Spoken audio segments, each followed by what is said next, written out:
It was a quiet morning on Somerton Beach. The date was December 1st, 1948. A man lay on the sand, his head resting against the seawall. He was not dressed for the beach. He wore a neat brown suit. He wore a white shirt. He wore a tie.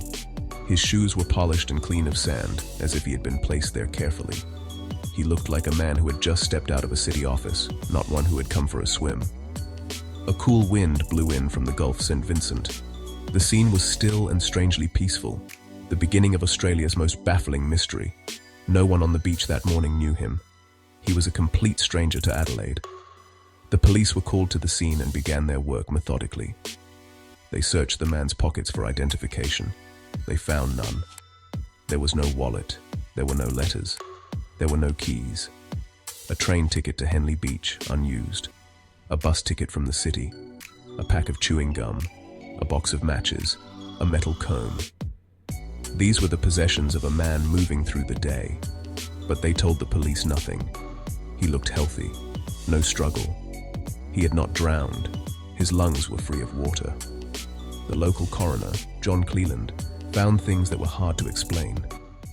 Then a small detail changed everything. The police now faced a much deeper puzzle.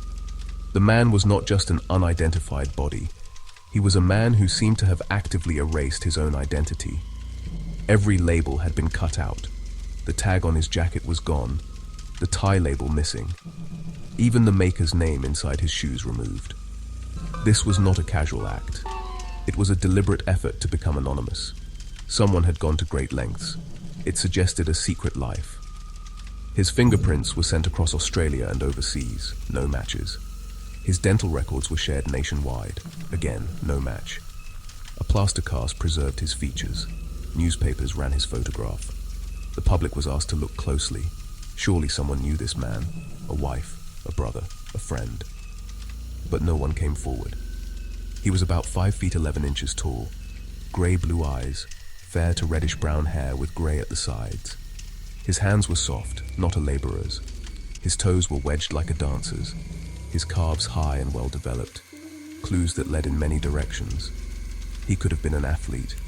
He could have been a clerk. He could have been anything. The lack of a name defined the case.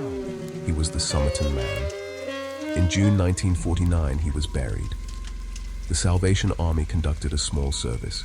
It read, "Here lies the unknown man who was found at Somerton Beach." For decades, that was his only identity. A man who came from nowhere and belonged to no one. The mystery of his name was as deep as the mystery of his death. The discovery of the scrap with the words Tamám Shud was the first real turning point. It shifted the investigation from a standard police procedural into something literary and strange. The words were Persian, the final words of the Rubaiyat of Omar Khayyam. The translation was stark and final. It is ended. It is finished.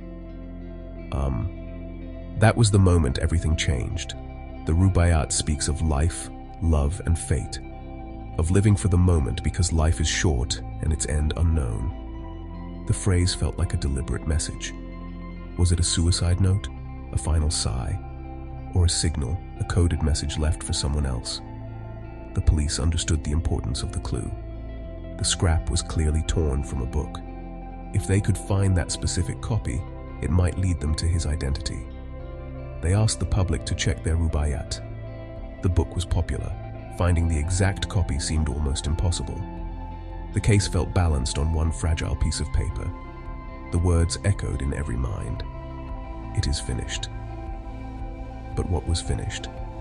The press seized on the detail.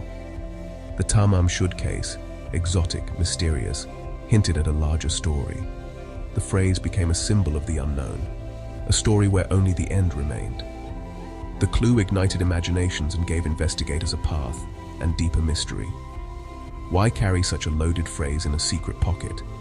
Spy code, jilted lover's message, or a theatrical goodbye?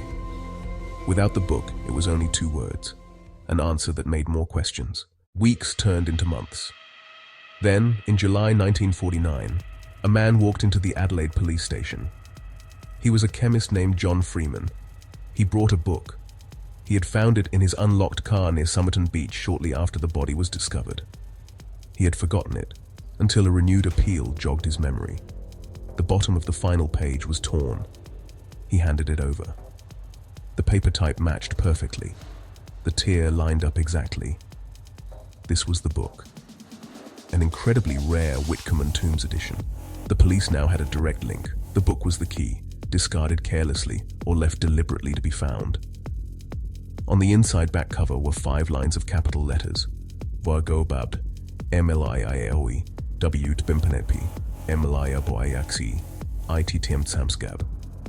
The second line was struck through.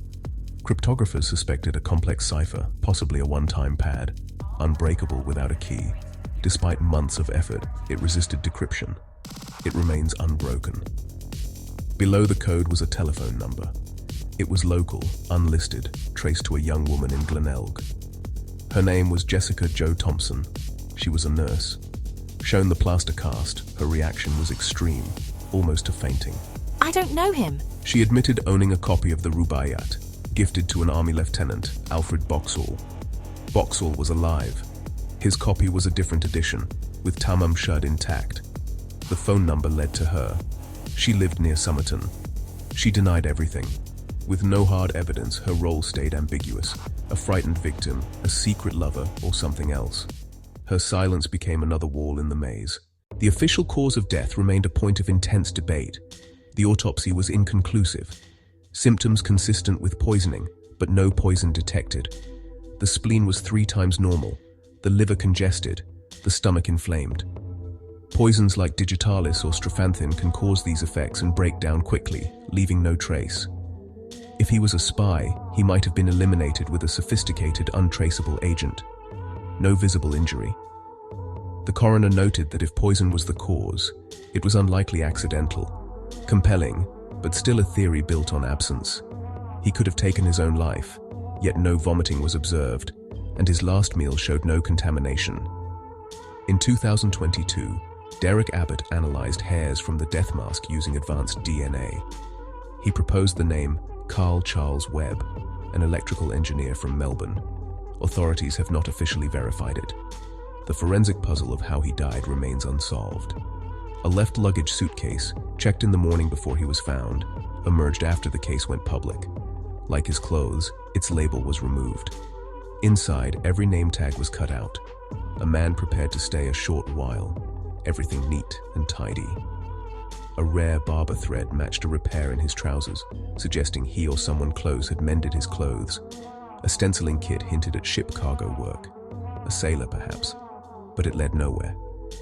He bought a train ticket he never used and carried a bus ticket that passed near Jessica Thomson's house.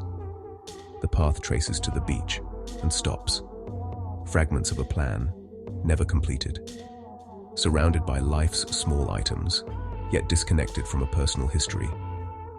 Why remove every label? Why carry a stencil kit? Why buy and not use the train ticket? Every path led into fog, defined not by what he had, but by what was missing. Above all, his name. The Tamám Shud case became a public obsession. An unknown victim, a secret code, a book of romantic poetry, a beautiful nurse. Newspapers followed every twist. Readers wrote theories. Amateur sleuths tried to crack the code. The Somerton Man became a romantic, tragic figure, the ultimate unknown. For Jessica Thomson, attention was a burden. She denied knowing him, fiercely guarded her privacy. After her death in 2007, her daughter Kate said Jessica did know him, even hinting at espionage. Researchers noted a rare ear shape and a dental trait shared by the Somerton Man and Jessica's son, Robin, fueling a powerful paternity theory. It recasts a spy tale as a private tragedy, a secret romance, perhaps a hidden father. Over 75 years, 3 theories dominated: spy, lover, or something more ordinary. The spy fits the era and the clues, but needs a real code and real poison, neither proven. The lover explains the nurse's reaction and the poetic clue, yet she denied it all her life. The ordinary ties loose ends to chance, but struggles with so many odd coincidences. Each theory orders the facts, but the facts remain stubborn, silent, incomplete. The truth is likely a mix, or something unimagined. Today, in 2026, the Tamám Shud case remains officially unsolved, a modern legend. The DNA lead to Carl Charles Webb is the strongest in decades. But even a name is not an ending. It starts new questions. Who was Charles Webb? Why Adelaide? Why erase himself? Who was with him? The case lives between knowledge and guesswork. Evidence fades. Witnesses forget. Secrets die. The man in the brown suit remains. The scrap still whispers, "It is finished." But the story is not. He taught us that some endings are only pauses, waiting for the next person to ask, "Who was he?"